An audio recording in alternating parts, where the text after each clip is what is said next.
Shalom semuanya, apa kabar? Saya percaya semua kita dalam keadaan sehat, amin. Nah, hari ini bersama kembali dengan Sir Marlaba dalam perjumpaan kita dalam membahas tokoh di Alkitab. Nah, hari ini kita akan membahas tokoh Alkitab yaitu Nabi Nuh.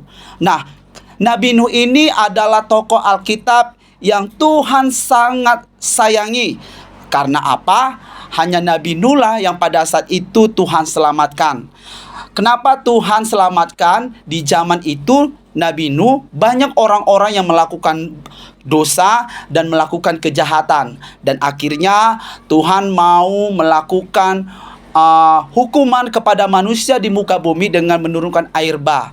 Nah, pada saat itu juga Tuhan berbicara kepada Nabi Nuh untuk memberikan suatu pekerjaan proyek yang luar biasa, membangun bahtera yang begitu besar.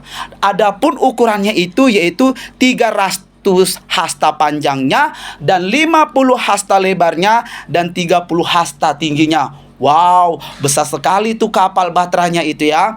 Nah, di kejadian ini Tuhan juga mau menyelamatkan binatang-binatang ya. Itu sebabnya Tuhan percayakan kepada Nabi Nuh untuk membawa binatang-binatang yang ada di muka bumi ini berpasang-pasangan ya. Setelah itu Tuhan juga menyelamatkan keluarga Nabi Nuh, yaitu istrinya dan juga ketiga anaknya, yaitu Ham, Sem, dan Yafet. Nah, mereka inilah yang bekerja di dalam membangun bahtera. Nah, Tuhan memerintahkan supaya sebelum waktunya datang air bah, ya, Tuhan sudah menyuruh Nabi Nuh segera untuk menyelesaikan itu bahtera dan mengumpulkan segala binatang-binatang, baik itu binatang yang berkaki 4, berkaki 2, baik itu yang jantan, baik itu yang haram, dan seluruhnya supaya masuk ke dalam bahtera. Dan Tuhan akan mengirimkan air bah itu selama 40 hari 40 malam. Wow, lama sekali. Nah, kejadian itu berselang waktu sehingga pada saat itu Tuhan sangat berkemurahan bagi Nabi Nuh, dan selama 40 hari 40 malam tibalah akhirnya air bah itu surut. Dan ternyata kapal bahtera Nabi Nuh itu berhenti atau berdemaga di atas gunung Ararat. Ya, di situ ternyata kalau kita berpikir, kok bisa ya bahtera Nabi Nuh berdemaga ataupun berhenti di atas gunung Ararat? Artinya air bah itu sangat tinggi, melebihi dari gunung-gunung. Jadi dari cerita ini kita mau melihat bahwa Tuhan itu juga bisa menghukum bagi kita, tetapi Tuhan juga bisa memberikan kasih-Nya bagi kita. Buktinya seperti Nabi Nuh pada hari ini yang kita dapat ya.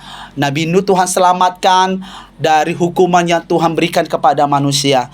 Jadi bagi kita adik-adik dan bagi kita semuanya, mari dengan segenap hati kita, biarlah kita selalu menuruti Tuhan perintahkan apa yang Tuhan inginkan. Seperti Nabi Nuh ini, Nabi Nuh tidak bersungut-sungut, Nabi Nuh tidak berbantah ketika Tuhan menyuruh untuk membuat kapal bahtera yang begitu luar biasa, dengan mungkin kapasitas sebagai kita manusia gak mampu. Tetapi Nabi Nuh dengan yakin, karena ini suatu perintah Tuhan, akhirnya Tuhan menyelamatkan Nabi Nuh dan juga keluarganya. Jadi bagi kita semuanya, kalau Tuhan perintahkan apapun itu, saya percaya Tuhan ada maksud tujuan yang baik dalam kehidupan kita. Oke adik-adik, oke untuk kita semuanya, inilah renungan ataupun podcast kita hari ini tentang Nabi Nuh dan keluarganya dengan hukuman yang Tuhan berikan kepada manusia, yaitu berupa air bah. Oke, sampai di sini cerita kita pada hari ini. Bye-bye, sampai ketemu kembali lagi. Tuhan Yesus memberkati. Dalam hidup tetap cinta Yesus selama